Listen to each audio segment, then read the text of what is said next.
Pada manga One Piece chapter 1003 diperlihatkan kalau saat ini Luffy sedang dalam kondisi kelelahan akibat efek samping dari penggunaan teknik Gear Force. Sehingga selama 10 menit ke depan, dia tidak akan bisa menggunakan hakinya. Yang itu berarti, dia tidak akan bisa ikut bertarung melawan Kaido dan Big Mom selama kurun waktu tersebut.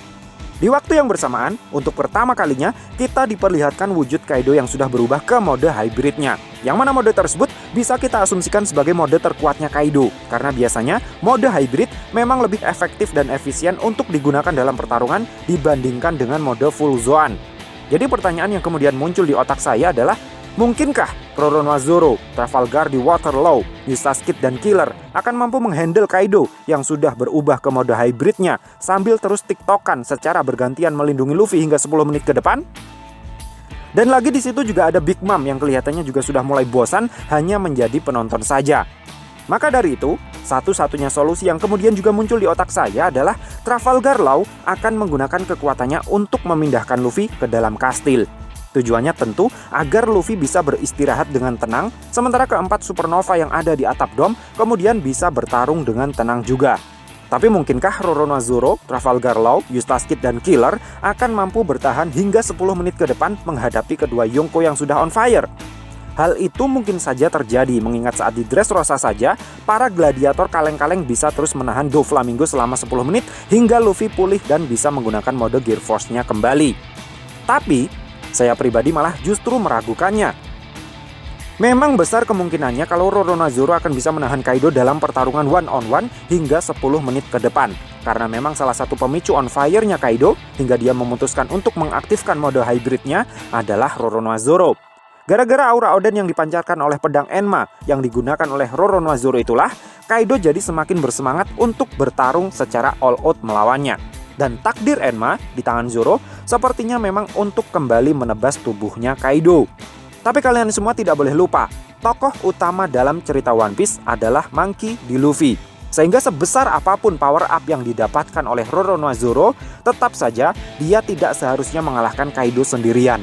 Yang harusnya akan mengalahkan Kaido tetaplah Monkey D. Luffy. Jadi dalam duel maut antara Roronoa-Zoro versus Kaido nanti, mungkin Zoro memang akan mampu menggoreskan banyak luka di tubuh Kaido. Tetapi pada akhirnya, Kaido tetap akan berhasil mengoploknya. Dan Kaido tidak akan menunggu hingga 10 menit berlalu untuk melakukan hal itu.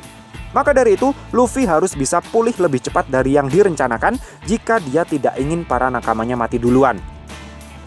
Lalu bagaimana caranya agar Luffy bisa pulih kembali dalam kurun waktu kurang dari 10 menit? Saya rasa tidak perlu ada cara khusus untuk bisa melakukan hal tersebut, karena memang sudah sewajarnya hal itu bisa Luffy lakukan saat ini.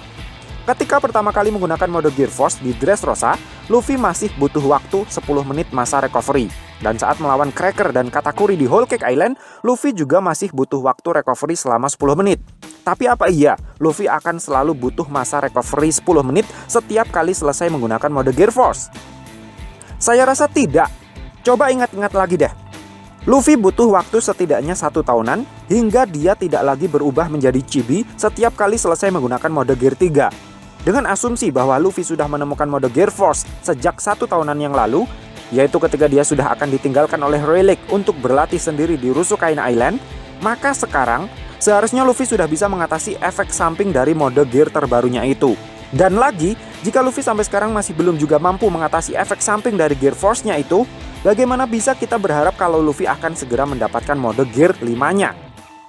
Jadi menurut skenario yang ada di kepala saya, jalannya pertarungan di atap kastil Onigashima akan jadi seperti ini.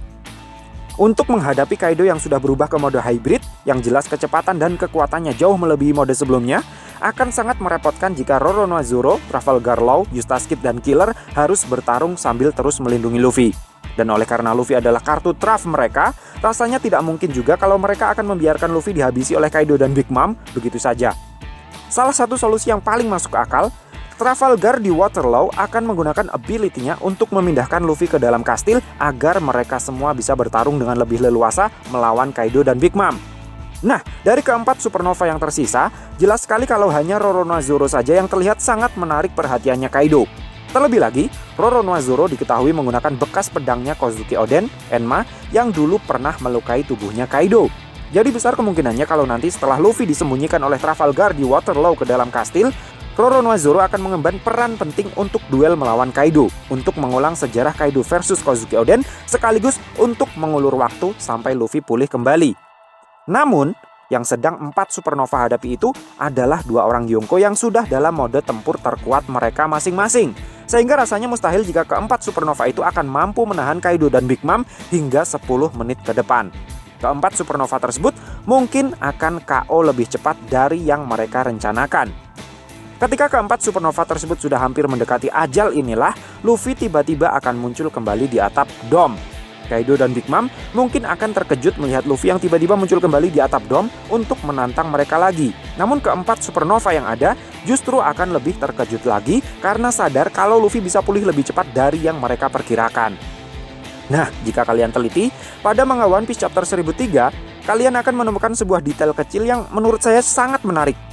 Dalam salah satu panel di chapter tersebut, terlihat ada 3 buah pintu gerbang yang menjadi penghubung antara rooftop dengan indoor kastil Onigashima. Dari 3 pintu gerbang tersebut, 2 diantaranya terlihat sudah terbuka. Yang satu terlihat dibuka secara paksa, yang ditandai dengan daun pintunya yang hancur, sementara yang satunya terlihat dibuka dengan sewajarnya. Besar kemungkinan, gerbang yang tengah yang daun pintunya tidak hancur adalah gerbang yang dulu dilewati oleh Jack dan anak buahnya. Gerbang yang sama yang dilewati oleh Luffy. Sementara gerbang yang daun pintunya terlihat hancur, kemungkinan besar adalah gerbang yang dilewati oleh Eustace Kid, karena seperti yang kita semua tahu, Kid sudah mengumpulkan berbagai barang rongsokan sejak naik dari lantai 1 kastil sebagai persiapan untuk melawan Kaido di atap kastil, dan dia mungkin menggunakan perlengkapannya tersebut untuk menjebol pintu gerbang itu. Nah, oleh karena masih ada 1 pintu gerbang lagi yang masih tertutup rapat, saya curiga kalau pintu gerbang tersebut sengaja Eiichiro Oda persiapkan untuk epic comeback-nya Luffy nanti. Mungkin nanti Luffy akan kembali ke medan tempur dengan menjebol pintu gerbang tersebut dan muncul kembali dalam mode terbarunya. Entah mode Gear Force yang baru atau malah justru mode Gear 5, karena dia sudah bisa mengatasi efek samping dari Gear Force-nya yang ditandai dengan mampunya Luffy untuk pulih lebih cepat dari yang diperkirakan. Kembalinya Luffy ke atap dom untuk kembali menantang Kaido dan Big Mom ini akan menjadi awal dari babak akhir pertarungan antara 5 generasi terburuk versus Yonko, Kaido, dan Big Mom. Alur cerita semacam ini saya rasa besar kemungkinannya untuk terjadi, mengingat dalam cerita-cerita anime manga, rasanya sudah sangat umum jika si karakter utama datang terlambat, pas di momen-momen yang sangat kritis, dan dengan epic entry yang sangat heroik. So, piye menurutmu cah? Terima kasih sudah mampir ke channel kami, jangan lupa like, share, dan subscribe jika menurut kalian video-video kami cukup menarik untuk ditonton. Sampai ketemu lagi dalam video kami yang berikutnya, and matur nuwun!